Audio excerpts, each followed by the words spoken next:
Good boy. I think we're live, aren't we, Max? I think we might be. Oh, kia ora whānau. We're just waiting for some people to come in. We'll give everyone a minute or two to come in. Yeah.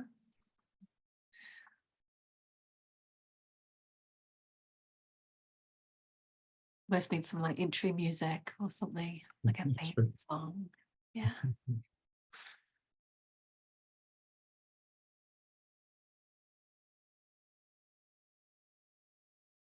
Good boy.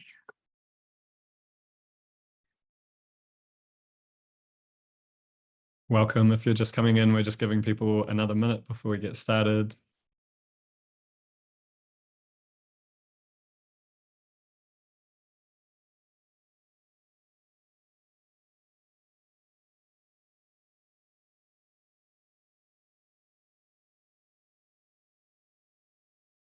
I can actually see people coming in. Can you see the numbers?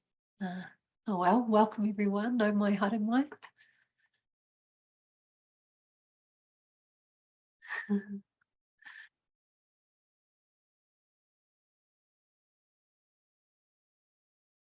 Oh wow. Okay. Kia ora tātou. Yeah. Cool. Oh, well, tēnā koutou. Sounds like there's a few of you here. So we'll just start with a paku karakia. This one's about receiving learnings. So tēnā tātou. Amohia e hika tō kete ki te tuahu o te wānanga ki reira horomea tō kai kia heke rawa pau atu ki te kōpū nui ki te nākaurua kia tiaho ki roto kia mārama ki waho ka ti hei te mauriora ki te whai au ki te ao mārama tūturu o te whakamaua kia tīna Haumi e hui e tāki e. Whānau that karakia was gifted to us by Papa Chaz Doherty from Ngā Pūtahi up in Te Uruwera.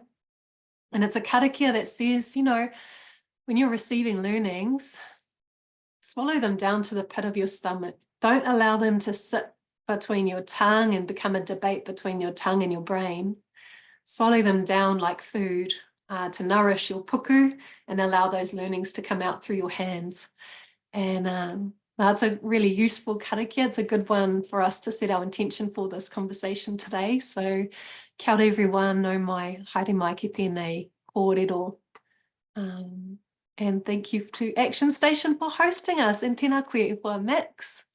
Kia ora e hoa. I'm just going to share my screen. So yeah, welcome everyone. Thanks so much for joining us. Yeah, we're going to talk about how to have a conversation about the Treaty Principles Bill. We're going to talk for maybe 45 minutes or so, and then, yeah, welcome your questions in the chat. And if as we're going, you have any questions or comments, please feel free to share those in the chat as well. So yeah, I thought we might start just by introducing ourselves. I can go first. So yeah, my name is Max Harris.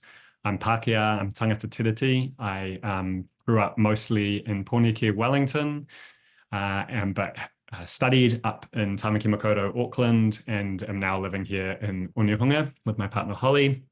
I studied law and arts in Auckland and have done a few different jobs. I've worked in law, worked in policy, and spent a bit of time doing postgrad study.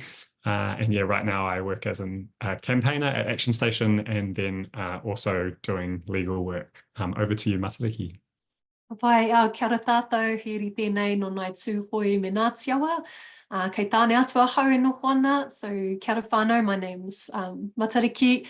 I'm just beaming in from Tāne Atua, just north of Te Uruwera, just about 15 minutes from Whakatāne. I'm nai tū hoi Ngātiawa Pākehā descent.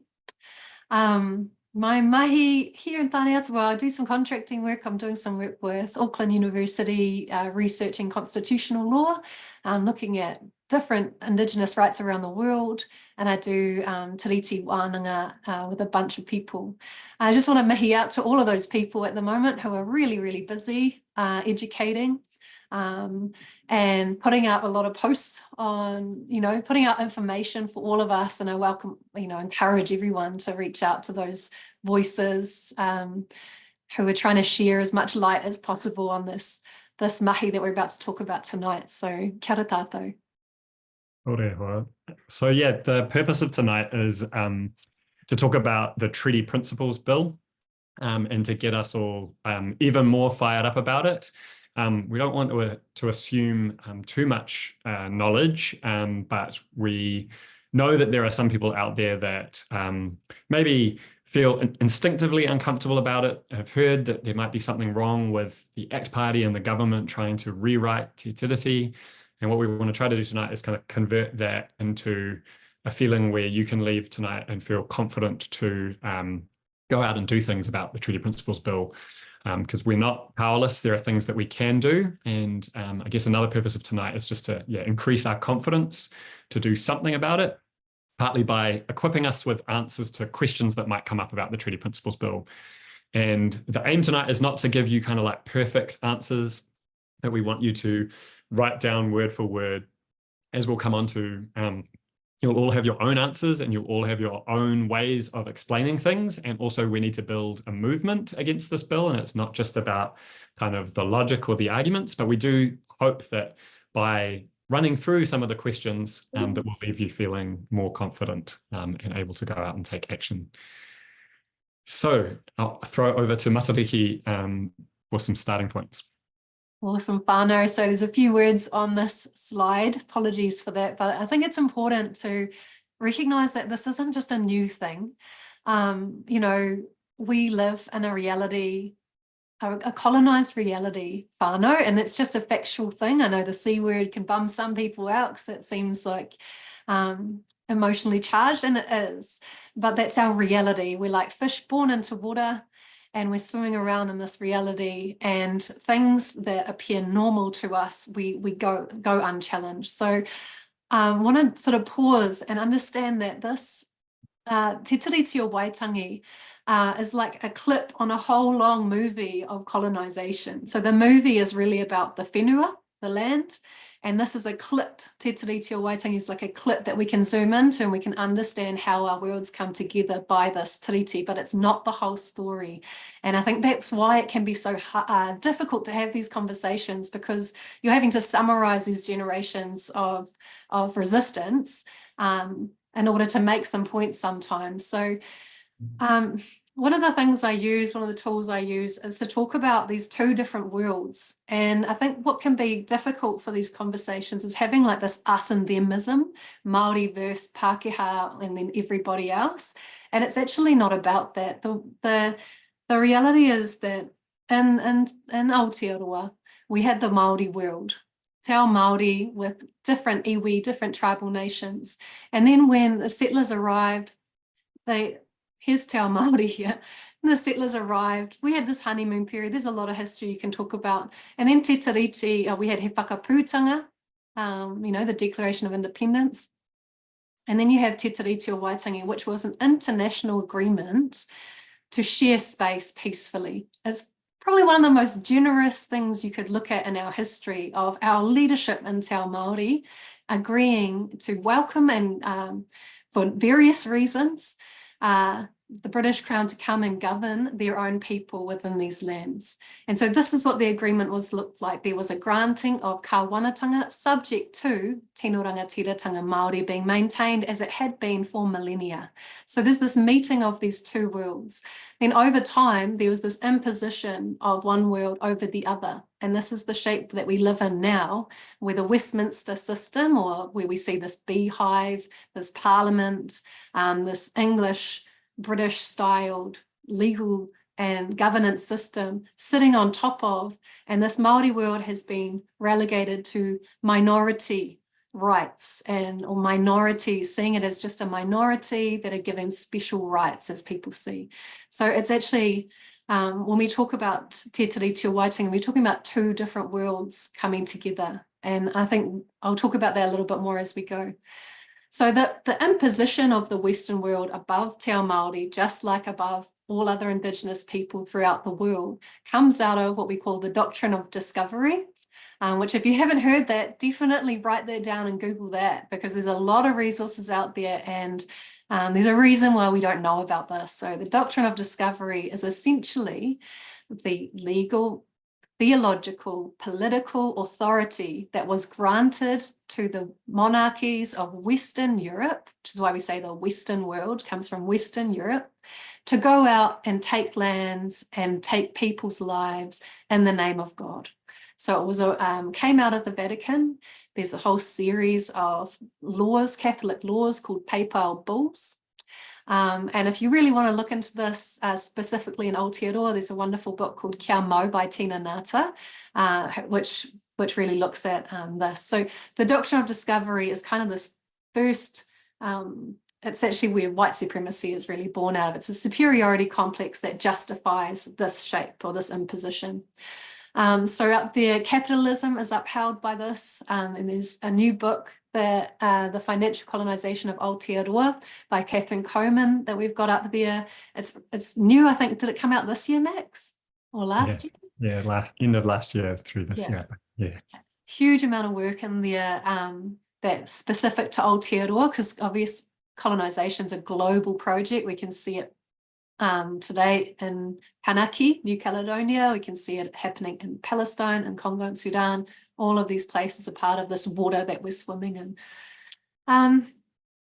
So we have these ongoing efforts to dismiss and deride Te Tiriti o Waitangi to maintain what I've called like a strategic amnesia, which is basically the reason why we don't know these histories about Aotearoa, why we don't know why Te Tiriti was entered into, why many people don't even know there was a Declaration of Independence that was set out in 1835, 5 years before, why we don't know about the New Zealand Company, all of these different layers of the violence that occurred here in Aotearoa and around the world.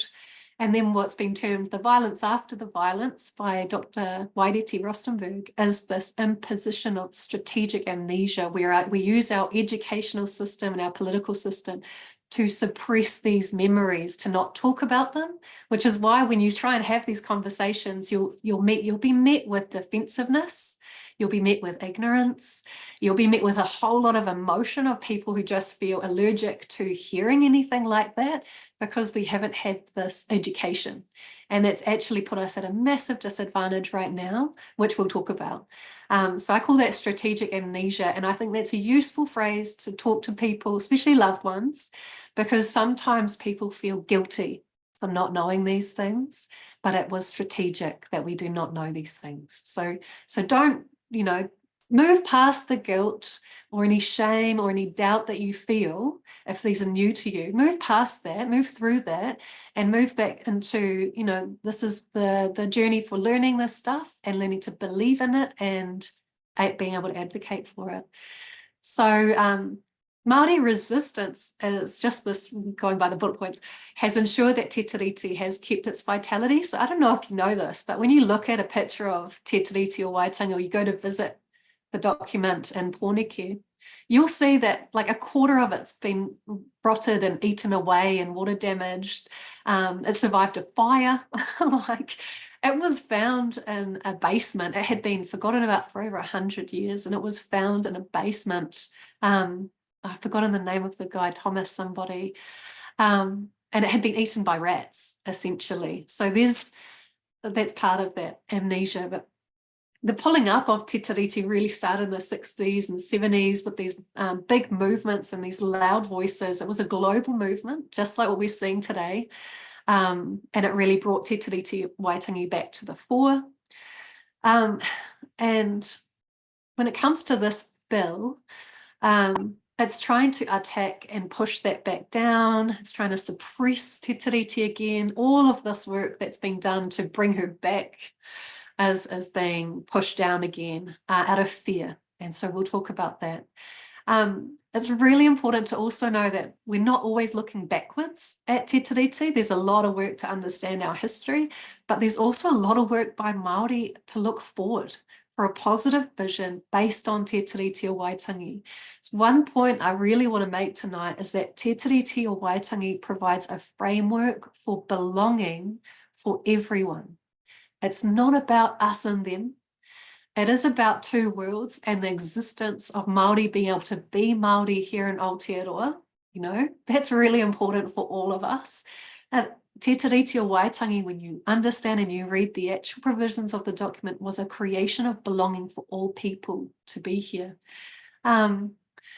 So yeah, and I really want to point out there's some massive, great accounts and people to learn more from. Pa Moana Jackson has so many writings and he was very particular about his writing. So when you read it, you can read it slowly and there's a lot of lessons in there. Action Station always puts some really good stuff out. Aotearoa Liberation League are awesome and they're always on the, you know, up to date with what's happening. Te Whare Whakaaro on Instagram.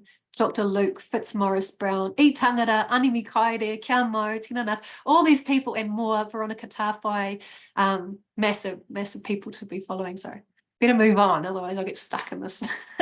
That's great. And I think why this is important is, you know, it reminds us that what's happening now is part of a history where there have been cycles of this, cycles of, the Crown trying to attack Te Tiriti and then resistance as well. And I think seeing what's happening in light of that broader history can give us lessons and also remind us we're not alone in fighting back. So I might jump in, shall I, here, Matariki, just to talk about why we can't be complacent about the Treaty Principles Bill. So we'll come on to in a moment to what it is and explain a little bit more why it's wrong. But you might have just heard that the Treaty Principles Bill is only going to select committee, so it's actually not going to become a law. And you might have heard that it's also just clarifying treaty principles, and so we shouldn't worry about it. And I think both of those things are statements we can't be comfortable with, to be honest. I think what we know is there's a political division at the moment between Christopher Luxon, who said it won't go beyond select committee, and then David Seymour, ACT Party leader, who has said to the Ministry of Justice he wants this bill to go forward into law. So there is a real struggle going on, and I think we can't assume that it will just get to select committee. Also, as we'll explain, this is not just about clarifying principles. And Melanie Nelson's written a really great piece in E Tangata about how the treaty principles are actually our Te Tiriti, the Māori version of the treaty, has force in the law. So if you change the treaty principles, you're really changing the vehicle for Te Tiriti in the law.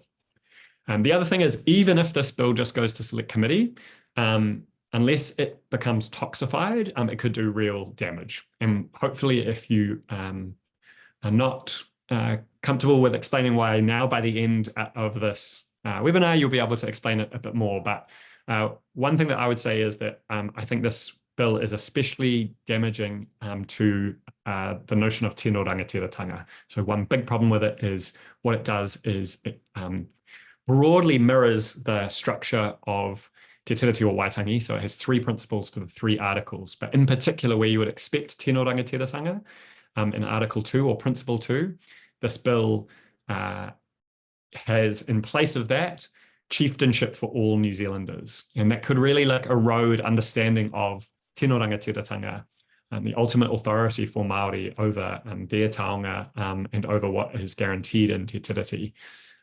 As well, and what we also know is that there are some people organising kind of behind the bill for there to be a citizens-initiated referendum if the bill doesn't pass. So in this country, you can put an issue to a vote of the whole country if you get 10% of voters' signatures. And there's now significant evidence that there are people pushing for that, and that will be a plan B if the Treaty Principles Bill doesn't pass. And so this is another reason to get educated now and to make sure we're ready to oppose that referendum if it comes down the line. So I was just going to talk briefly about what we do about it, and then I'll throw back to Matariki after this. So this comes from a lot of thinking that Action Station's done. In particular, a shout out to Cassie and Ella Grace at Action Station. This is a broad suggestion about how we might go about challenging this bill. So the suggestion here is that we work in an insider way and an outsider way. And the insider track is kind of in and around Parliament. It's how we take on MPs, and the outsider track is kind of the public outside of Parliament. The thought here is that what we all need to do is make sure that when this goes to select committee, that all of those people sitting around the table are well aware of why this is so damaging. And in particular, National Party and New Zealand First people who are at that select committee that will consider it. It's probably going to be the Justice Select Committee. And so we can send emails to those people now. We can lobby those people now, including backbench MPs in the party, so other members of Parliament who might be your local MP. The value of going to them is that if you tell them why you think this is a problem, there's a real possibility that they will take that on to the rest of the party and say, oh, we're actually hearing concerns in the community. Also, intervening in the media, writing opinion pieces, letters to the editor, sharing on social media. These are all good insider strategies. As for the outside, I think we need to continue to build knowledge and awareness. And we're going to come on to, in a moment, how we can kind of upskill each other. We also need a mass of submissions against the bill when it goes to select committee. We encourage you to contact your local MP and also to join petitions and movements and actions against the bill. And I think the key aim for all of us here is, if you look at that picture on the top right, there's a sort of arc or a spectrum where people move from being neutral to being passive supporters or allies through to being active allies. And we need to convert people from being passive allies to being active allies. And one of the reasons why we were keen to do this webinar is I, and I think Matariki too, have had conversations with people who are maybe in that passive camp at the moment and are sort of keen to oppose the bill, but need to know a bit more. And we're hoping this might help with that. So I might throw to you at least to start us on this, Matariki, and I can jump in as well. Yeah, ka pai. Thanks, Max. So how to have a conversation about the Treaty Principles Bill. You know, this conversation is tender because it goes to our identity, you know, and so you'll be met with, like we said before, a lot of defensiveness or different emotion. But there's also, it is really crucial for us to meet that where it is. And depending, of course, on your context and who you're dealing with, I think that our advice for this thing is, one, believe in your message, like believe in the importance of this message, because that gives you the kaha to have these conversations and to raise it as something important, to push through any initial barriers that you might come across. Some people be super interested, so go for it. But you know, when you feel that tension, just believe in your message, believe in what you're there to share with them. Take opportunities where you can, but always prioritize your safety and your boundaries. If you're meeting with someone who's just who could be really nasty to you, or could strip your energy, it could push back or get violent in some cases, you know, you don't have to be a hero. Keep yourself safe as you do these things, because it can get charged emotionally. But I have to promise you that as you build experience and as you practice, you might not hit it first time, but keep going, please, because you will get better and better. And every lesson you learn, you'll get better. And maybe just to add to that, have a community that you can refer to as well. Have some other friends, get on the bandwagon with some other mates, so that you can have people that you can debrief with as well, as a safety mechanism, and also to share ideas, different questions or points that you might get hit with. You can actually turn back to your mates.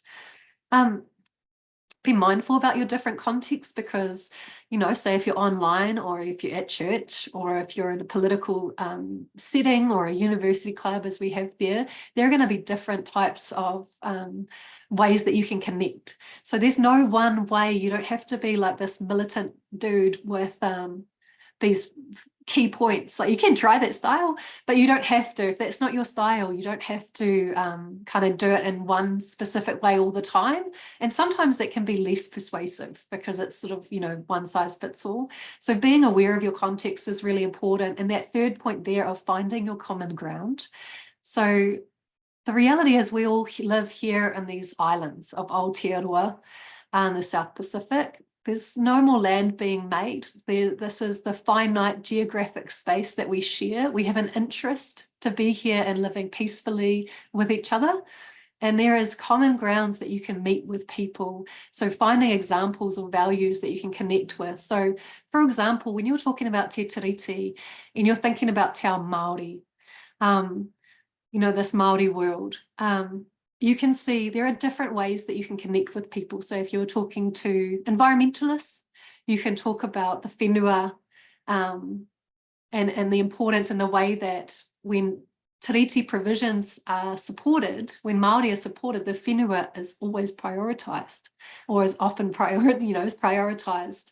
Iwi groups, and that's actually one of the biggest threats to this government, is that iwi groups have power and consent processes to pause consent applications to be able to reflect on the whenua and uplift, say, the mauri or the tapu of the land. So that's one example of a certain context that you can connect. Te Tiriti isn't just about us and them. It's actually about protecting Te Ao Māori and uplifting that, but it's for the benefit of everybody. So it's finding those common grounds with everybody as well. Okay, now we're turning to some pointers about general arguments that we can use.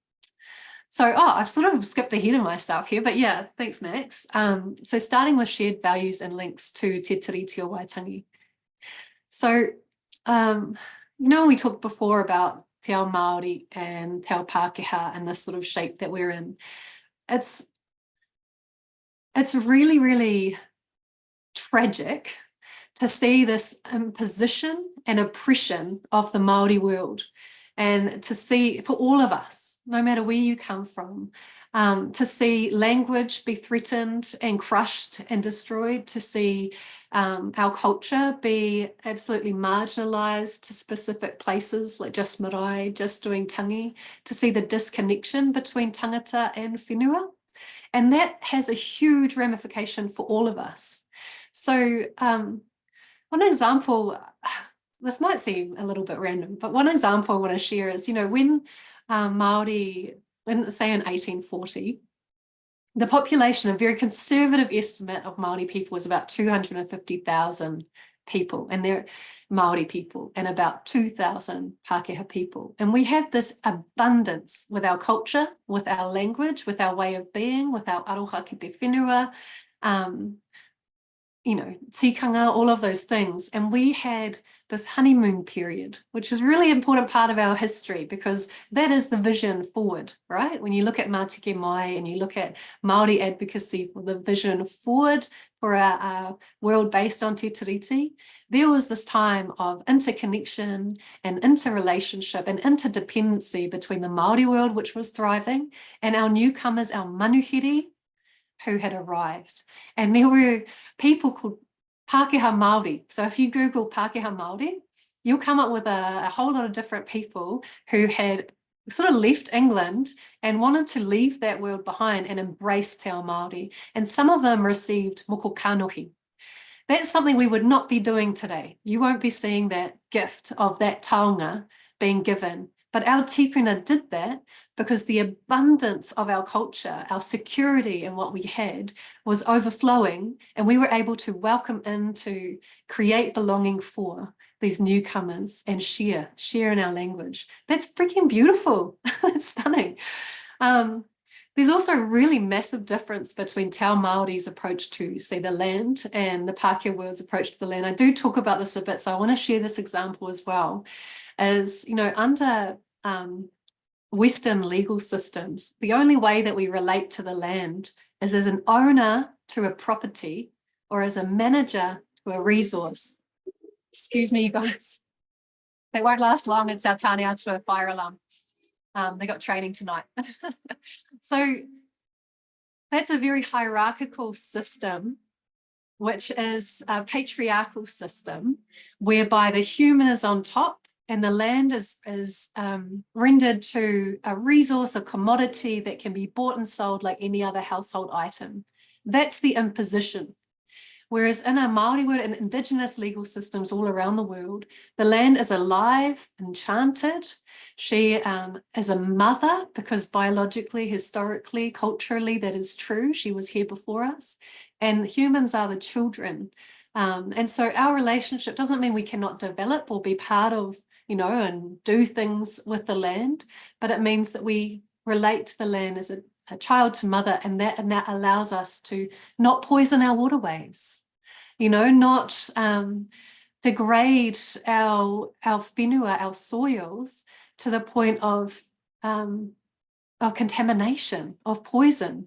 Those things have been legal in this shape of imposition. But if we were to uplift and return to Te Ao Māori, that creates belonging for all, and it uplifts the mana of the whenua as well. I hope that helps. I hope that doesn't feel too random. These other values, the value of belonging, the value of community, and the value of structure, are 3 of the 7 values that you'll find in Mātiki Mai. Now, this is kind of easily summarized by this idea that Te Tiriti o Waitangi creates a framework for belonging for all of us to be here and to share space together peacefully over time, over generations. So there are a lot of answers within Te Tiriti, and if you look at Te Tiriti jurisprudence and discussion, there's lots more you can read about if this is interesting for you, but these are the kinds of stories that you can uplift when you're sharing about Te Tiriti. It's not a problem that needs to be solved. It's actually a solution, an incredibly powerful vision for a unified and peaceful and liberated Aotearoa. And I encourage you all to reach for those, Mātiki Mai in particular, but look at some of those documents. For those of you who don't know, Mātiki Mai is a report convened by, coordinated by Margaret Mutu and Moana Jackson, and it's setting out a vision for the future of Aotearoa, the constitutional future based on kawa, tikanga, he whakaputanga, Declaration of Independence, and Te Tiriti o Waitangi. And just to add briefly to what Matariki was saying, this is what we're really saying here is start by trying to connect with people. So if you're having a conversation about this, everyone values community in some way in their life. Everyone wants to belong in this place, and you can start by connecting on that. And in relation to Te Ao Māori from a Pākehā perspective, what I see is that a lot of Pākehā, I think, increasingly recognize how Te Ao Māori has enriched everyone's lives in New Zealand, including through helping others appreciate the value of hospitality and welcoming people, or informing how we think about grieving, or just in concepts and words that are increasingly used like kai or whānau or whare.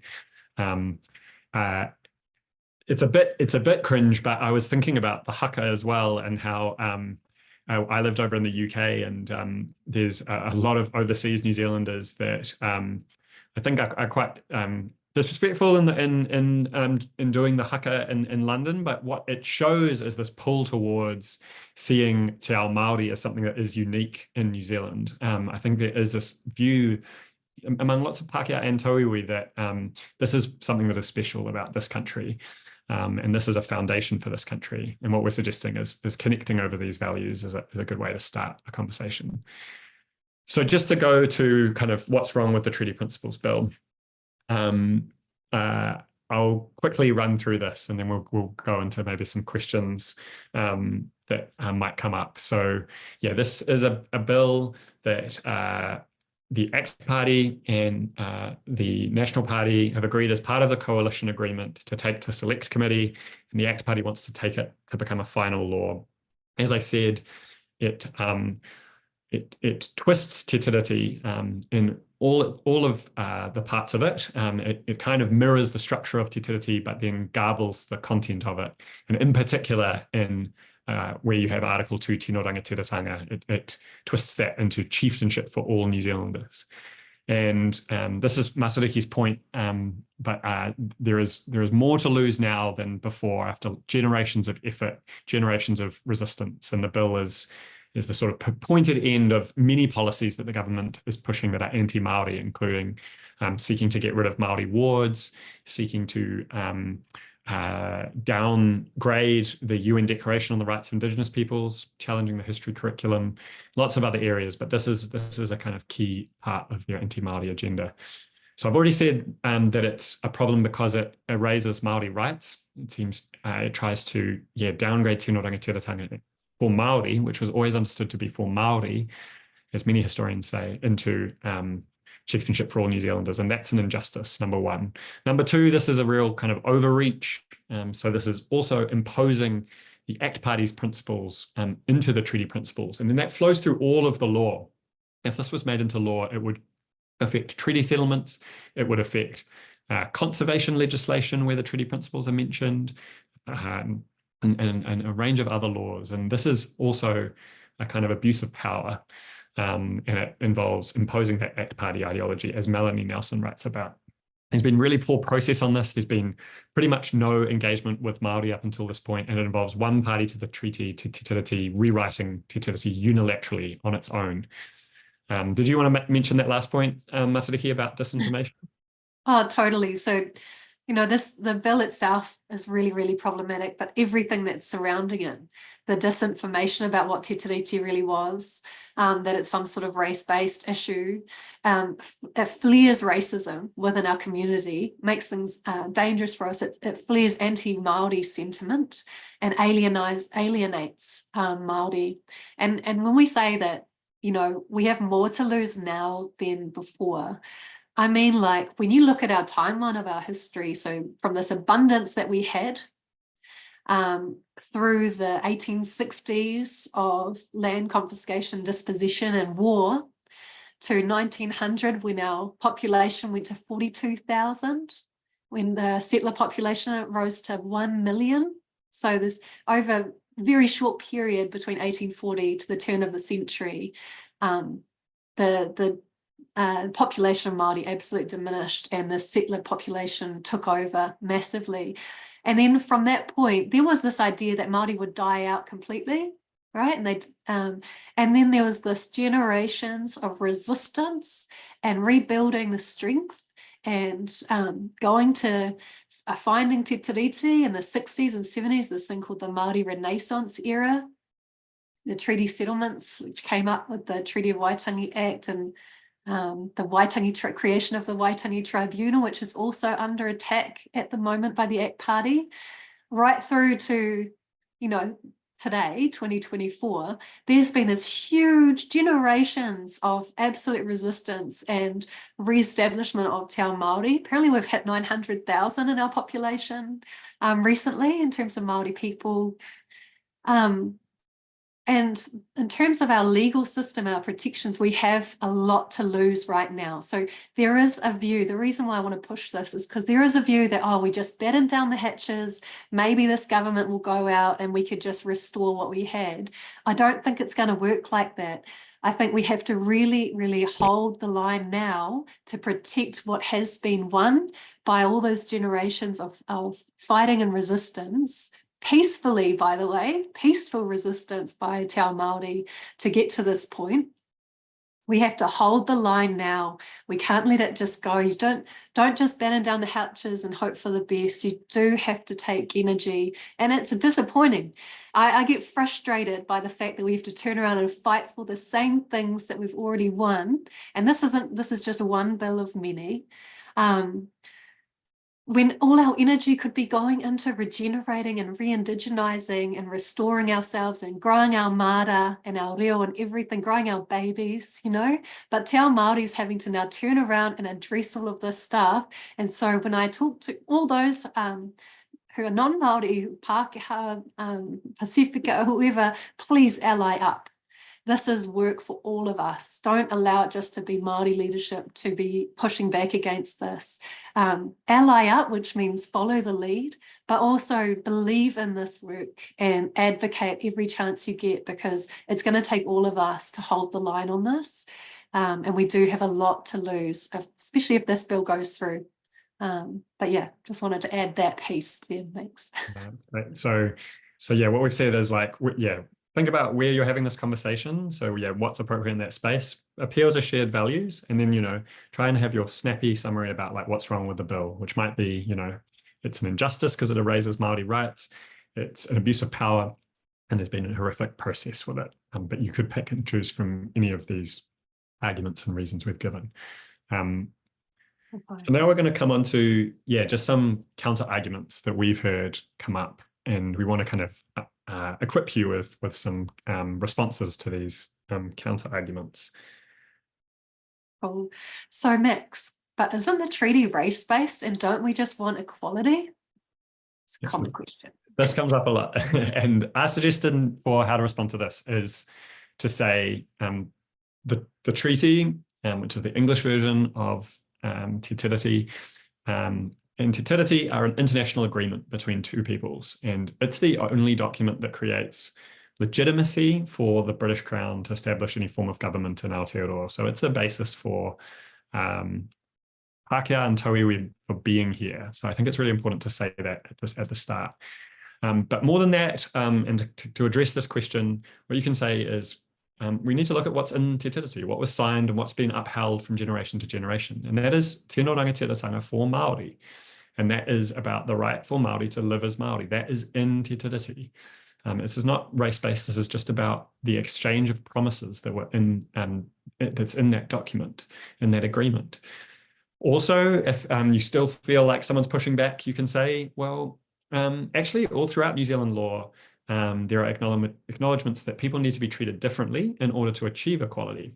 So there's something called the Bill of Rights and something called Section 19.2 of the Bill of Rights. And it basically says you're allowed to treat people differently in circumstances in order to achieve equality. So we don't have this idea that you always have to treat people the same. That's actually not the way our law works. And then the other thing you can say as a kind of further response is actually all the time in life, people have different rights because of agreements that we enter into or because of spaces that we're in. So when we enter into an agreement for a place that you're renting, you have a different set of rights from someone else.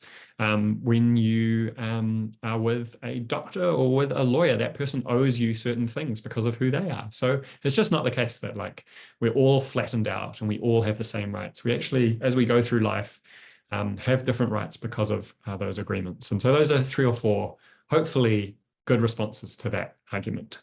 And we see that you've got lots of comments in the chat, which we'll hopefully come to soon. I was going to go to the next question, which is, Matariki, but didn't the treaty principles come out of the courts? And so isn't it a good thing that we like all have a say on those treaty principles through the Treaty Principles Bill? Yeah, so it is important to acknowledge for people asking this question that it is important that we all get to have a say and get to have a kōrero, especially when it comes to constitutions, which Pamoana described as the set of values that we agree to live by. Our constitution is important to all of us. But this is just frankly wrong. The treaty principles did not come from the courts. They were first mentioned in legislation through Parliament in the Treaty of Waitangi Act 1975. And they are, so that makes them a democratic, and if you're going to uplift the beehive in Parliament, the legislature came up with the term treaty principles because they couldn't just honour the provisions of Te Tiriti o Waitangi, which is a different discussion that we should have at some point. But so there's democratic input into the principles already by the basis of that coming out of the legislature. And the principles have been developed by the Waitangi Tribunal through claimants to submissions and multiple acts. Yes, the courts have had a hand in interpreting them. There are different sets of principles. And what I'd say is while the principles themselves are useful because when you look at them, they have very basic, respectful content of being good faith and active protection or, active partnership. So they look to, some people say the spirit of Te Tiriti, so they're useful. But it's also really important for us to look at the provisions of Te Tiriti. So hopefully that can help. So Max, how about this question? This comes up a bit too. Isn't the treaty just out of date anyway? Can't we just move on? We've tried to come up with like a mnemonic for this one where, if you need to try to remember the arguments, credit to Matariki for this, you could remember no. So the U part of this is actually underlying constitutional documents don't go out of date. Lots of countries have them, and they are about kind of principles that are meant to guide the country over time. They're about having stable foundations. So that's U. On M, Māori have stuck to their side of the agreement over the years, and Māori have highlighted how relevant Te Tiriti is And the Crown should too. This is just about kind of sticking to our promises. No. Another point is that the commitments in Te Tiriti have actually stood the test of time. They've been like applied in different contexts to resolve disputes, including by the courts, and the courts and others have found them to be relevant as ways to think about how we share power in this land in a way that ensures legitimacy. And you can also mention that overseas there are lots of other constitutional documents that are even older than the 1814 Te Tiriti, and they still are applied to different contexts over time. So that's our answer to that question. Can see that we're running late on time, so we'll try and go through this as quickly as possible. But my question to you, Matariki, is, well, wasn't the treaty contradictory anyway? And did people even know what they were signing? Yeah, this is a common question because people go, oh, there's this myth that Māori were savages or something, and that they had no idea what they were signing and they just signed it anyway. And it just has no bearing on the truth at all. So just in the first point, there's evidence there, and this is Te Tiriti, because Te Tiriti was the document that was debated, and it's the document that has over 500 signatures, and that was the authoritative document. That treaty was a different document. It's only minimal signatures on it. But in Te Tiriti, Kāwanatanga is cited in the Bible several hundred times. It's cited in the Lord's Prayer, this concept of governor. It was familiar because our people, before the treaty was signed, we were traveling to Australia. We met with kāwana, or governors. It was a common word that was understood. Rangatiratanga is an ancient word, and it was well understood. It is the title of the Declaration of Independence, He Whakaputanga o Te Rangatiratanga. It was used there to mean independence. It had the same drafters of He Whakaputanga, were the exact same drafters of Te Tiriti. And in Te Tiriti, they put a tino rangatiratanga in there to, tino means very, or it uplifts the rangatiratanga, makes it even more rangatiratanga. And it was addressed to the same people. So the drafters were the same people, the debaters, the people that were there to debate were the same people in He Whakaputanga as in Te Tiriti. It's also in the Lord's Prayer, He Whaka meaning as the group, sorry. So there's heaps of evidence. That's only what we could fit on our slide of evidence that, of course, our leadership, who weren't just any randoms, they weren't just random dudes signing this treaty. These were intergenerational leaders who, by whakapapa, were leaders of their hapu, who gathered, as they had been gathering for years, to work with this new world that was approaching Aotearoa. They didn't just wake up one day and sign off our sovereignty. That's not even legally possible, culturally possible within Te Ao Māori. So don't believe the hype. So that's a good answer for that. There's also recent research, Ned Fletcher's book, that says the treaty, which many people would argue was contradictory. He's actually got this really strong argument that that treaty does reflect the promises in Te Tiriti, and that they don't contradict, they do marry up based on the time, what was understood at the time. And then there's this other point that if people just don't get that, or they just don't pick that up, you can just say, look, recognising some differences simply does not justify the ACT Party coming up with their own version of the treaty and trying to shove it through parliamentary process. It just doesn't add up. And this is the last question I'll ask you this, Max. Isn't it useful having a constitutional conversation like the ACT Party is suggesting? Don't we need it? Yeah, 3 real simple responses to this. Number one, we're actually not having a conversation at the moment. It's a conversation involves 2 sides, and this is one side pushing it. It's a monologue, not a conversation. Number 2, even if it is a conversation, it's not an open conversation where we're talking about, say, Mātiki Mai, and we're talking about different constitutional visions. The ACT Party is kind of setting up the terms of the conversation, the guardrails of the conversation, the content of it. So no, and then thirdly, like, we can have important conversations, but these need to be done in the right way, and including people properly, and also thinking positively. And we would encourage more conversations about Mātiki Mai. So just to wrap up, and then we'll try and get you to some questions quickly. As we've already said, I think the Treaty Principles Bill isn't the only threatening policy or law on the agenda, and there's lots of other examples here, and we should try to ensure that we also have energy to challenge these other laws and policies. Maybe picking where we want to direct our energies is useful here. But also, it's good to remember that when we speak out and up about this bill, that we're building relationships that can also strengthen our movement or other struggles in future. Think about your community and the relationships and the authority that you have. Think about like where in your community, your voice has weight, or who you can speak to and what you can do in connection with others. Over to you, Matariki, for rounding us off. Awesome, whānau. So yeah, really grateful that you took your time out of your Tuesday evening to be with us tonight. It's awesome. And we look forward to hearing from you. Feel free to share any comments or questions, which I can see there's lots of, so we'll turn to some of these now. And both of our email addresses, we decided that this is really important. So both Max and I have provided our email addresses there.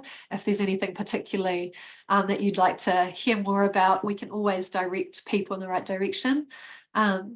Yeah, so feel free to contact us there. Now, how should we do these questions? There's a lot of good chat going on, you guys. Yeah, this is the most questions and comments I've seen in a chat. So I think in our Q&A, we have about 27 questions. Some of you have answered them already.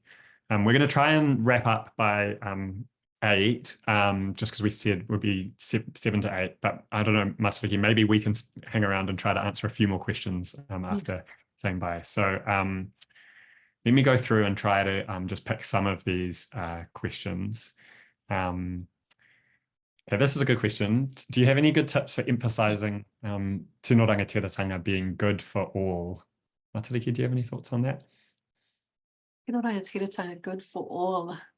So I think the way I look at this tino rangatiratanga is the ability for Māori to live as Māori. So what we have with this shape, this imposition of this Western worldview and this new normal on top of us, is that Māori can either assimilate to being this different culture, this Pākehā culture, or it can disappear. You know, so tino rangatiratanga actually preserves te ao Māori as a world, and by creating abundance and protection of tino rangatiratanga for Māori to live as Māori, which means that we're able to make decisions within our rohe, within our whenua, that we're able to raise our kids as we see fit, that we're able to speak our language and not have that challenged as if it's some sort of political football, and not be overpowered by a foreign system that's come to sit on top of us. That will create abundance for te ao Māori and our healing, and it will then feed for everybody. I think that a lot of, so as we say, Kiwis or people, there's a sense of pride of being from Aotearoa, and there's representation of the Māori culture. Many of us have pounamu. Many of us, like Max said, we might want to do the haka when you're in London. It happens a lot. It is a bit cringe, but you know, there's a reason why people want to do that. It's to differentiate ourselves in the rest of the world. And you cannot just pick and choose what you like from the Māori world and then shun the rest. If you want to be able to wear pounamu with pride, if you want to be able to kōrero Māori, if you want to embrace these taonga of the Māori world, you must also allow Māori to be Māori. And it's, you know, you can't just look at these statistics of Māori dying 7 years earlier, Māori making only 17% of the population, but 51% of men's prisons and 61% of women's prisons, the most incarcerated peoples in the world, and just ignore that, but say thanks for the pounamu, guys. You know, so tino rangatiratanga means the uplifting and protection of te ao Māori, of Māori being able to be Māori, and the abundance that's created, that's then shared with all of us, that we all really enjoy and are proud of. So that's one way I would answer that. How about you, Iakua? Or should I find I think that's really helpful. I think one other thing to say is when Māori thrive, Aotearoa thrives as a whole, and we've seen that when Māori have had freedom to craft their own solutions, whether that's in environmental responses or in healthcare.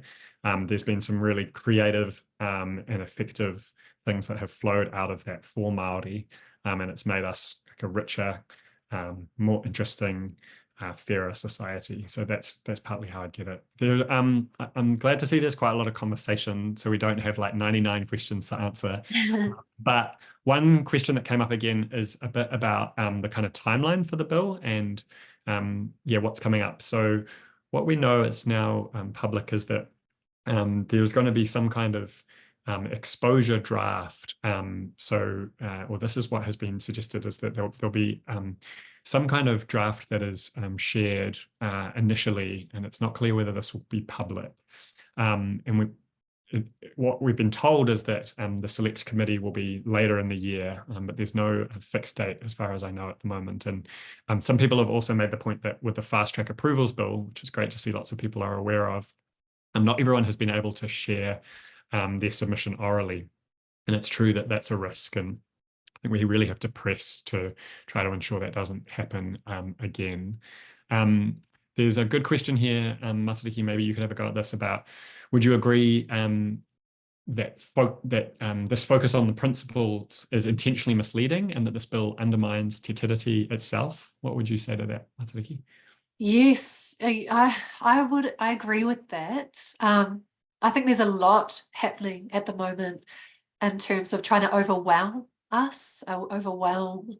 Māori people and all of the allies who tangata tiriti and everybody. And I think that's intentional. I think the 100 days kind of buzz of just trying to delete everything and throw it all at us is trying to overwhelm us and distract us from what's real. But that doesn't mean that we shouldn't engage with this. So whilst I would say provisions over principles always, the provisions is what was promised, and we have to understand Te Tiriti o Waitangi. We just got to understand that as a country if we want to be having these constitutional kōrero.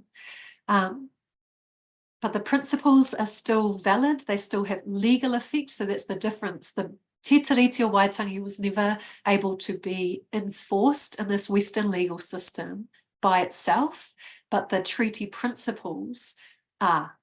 And so there's a space that they hold in our law, in our legal system, that are important and have given strength to Te Ao Māori. But yeah, our maturity levels, as we mature as a country, we'll be able to say, okay, well, the treaty principles were useful for a time and the provisions are actually what the promise is. So I agree with that question. I do agree that that is a bit of a distraction. But it's the same kind of conversation too. Yeah. So to pick up on one point that comes up again and again, there's some mention of kind of corporations lying behind this and the agendas that are behind this, and what this is really about. And what I would say is that I do think that the ACT Party is threatened by Te Tiriti because the ACT Party's base is in particular very wealthy people and wealthy people with large land holdings who are worried that truly honouring Te Tiriti would kind of disturb the existing order that has suited them very well and suited those with kind of power and wealth. So I would say there's a dimension of that. And finally, maybe this is just the last point that I'll raise, and I'll ask for your thoughts on this, Matariki. Some people have said, oh, Māori have been really well galvanised, but what about Pākehā? Pākehā seemed a bit scattered. And what I'd say is, let's throw the challenge out there to all of you who are there tonight, like in particular who are Pākehā. If you are committed to this, think about who around you might be able to team up with. Like it might be in your town or in your part of a city. It might be in a shared space that you're in. It might be online. And think about how you can support each other and share skills and resources with each other, because I think that Pākehā can pull together on this. I don't know if you'd have anything to add to that, Matariki. No, I love that. That's awesome. Yeah, I just said this other question, sorry, but this question, what's your answer, please, to the old claim that colonization brought benefits to Māori? And I don't get asked this question a lot, but I feel like it's out there for people. I know Paul Goldsmith, who's now the Minister of Justice, believes that this happened. So colonization itself did not bring benefits to Māori. colonization is the imposition of one world on top of the other. The Western, it's a white supremacist view that the Western European way of living and doing things and treatment of the land and of people was better and superior to any other, which is why the whole world is now facing a polycrisis.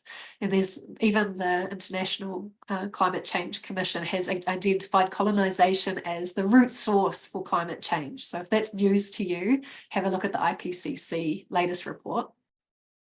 What was beneficial to Māori were our new relationships with newcomers that were interdependent and sharing with respect. So when we had that honeymoon period that I'm talking about, that I envision for our future, where we can create belonging for all of us, like we do, as Māori do on the marae every day through our pōhiri process. Our Māori culture knows how to create belonging for people. It's part of our way. Manaakitanga is a central tenet to the Māori world. So creating belonging and being together and sharing skills and sharing technology or whatever it is that people who are asking this question are throwing at you, that's a totally different thing to colonization. That's whakawhanaungatanga. That's a coming together of different people and having with respect and manaaki. So please reject that question. If that's a common question that comes up, it's not on. So I just wanted to answer that one. Max, did you have anything further to say? That's an awesome answer on that. Just I see like lots of lovely messages in the chat, and also messages about how we can continue to boil this down, for example, into bullet points. And I think that's a great suggestion, and we'll give that some thought, but also really encourage you all to think about how you can make this real for yourself and your communities. And we will make this recording available and also the slides. So we hope that those are useful. We started at, I think, 2 minutes past, so we have kept it to an hour. Nice. Thank you so much for everyone, to everyone for listening. I'll throw it back to you, Matariki, to close us off. Apai whānau. Well, thank you again so much, everyone, and huge mihi for coming out tonight. And please keep up the conversations. Don't batten down the hatches. Now's the time to turn out. Now's the time to get up to speed in your own communities with your own mates, and bolster this conversation. It's coming from all angles. Keep yourself po and push it out, push back. Whānau. So yeah, so we'll just close with the karakia because we opened with one. So tēnā tātou. Whakaere ake te ke te kōrero ki te pautuarongo, hei tiki anō mō muri ake nei, kia wātea, ai kua wātea, tūturu o whiti whakamaua, kia tīna, haumie, hui e, ai ki e, tēnā tātou. Tēnā tātou.